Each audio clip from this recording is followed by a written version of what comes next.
নমস্কার, কেমন আছেন? পম্পার ব্লগে সকলকে জানাই অনেক অনেক আমন্ত্রণ। তো দেখুন, একটা ছোট নয়নতারা ফুল ফুটেছে, এত সুন্দর। তো যখনই আমার বাগানে নতুন করে ফুল আসে সেটা আমি দুর্গা ঠাকুরকেই দিই। আর যেহেতু আর কিছুদিন পরেই দুর্গা মা এসেই গেল বলতে গেলে, কারণ কি আর তো কটা দিনই অপেক্ষা। তো বছরকার পুজো সবার বাড়িতে একদম জামা কাপড় কেনাকাটা শুরু হয়েছে।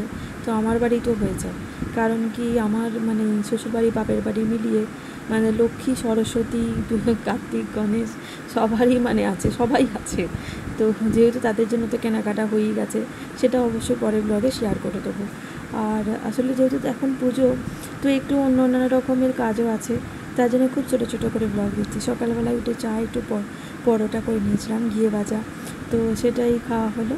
আর যেহেতু আজকে বৃহস্পতিবার, আবার হচ্ছে বৃষ্টি, তাই আজকে করবো একটু সেদ্ধ ভাত। কারণ কি বৃহস্পতিবার নিরামিষ, আর নিরামিষের তরকারি থেকে একটু সিদ্ধ ভাত খেতে সেটা ভালোও লাগে।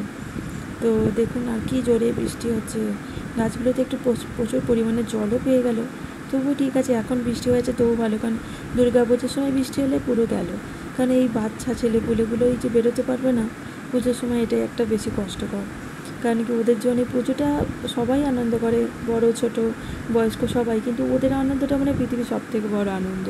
তো আজকে এই সেদ্ধ ভাতটা সব রকম দিয়েছি, লাউ শাক ভাতে, এই যে করলা ভাতে, ওল ভাতে, পটল আলু ভাতে, ঘি দিয়ে আর কাঁচা লঙ্কা, তো এই দিয়ে চললো। আর আমি তো কুমড়ো ফুলের বড়াটা আগে রেসিপিটা দিয়েছি ব্লগে, তো সন্ধ্যেবেলা করেছিলাম এইটা, কারণ কি ছোটো ছোটো ফুল পেয়েছিলাম তাই। তো আজকের জন্য কেমন লাগলো অবশ্যই।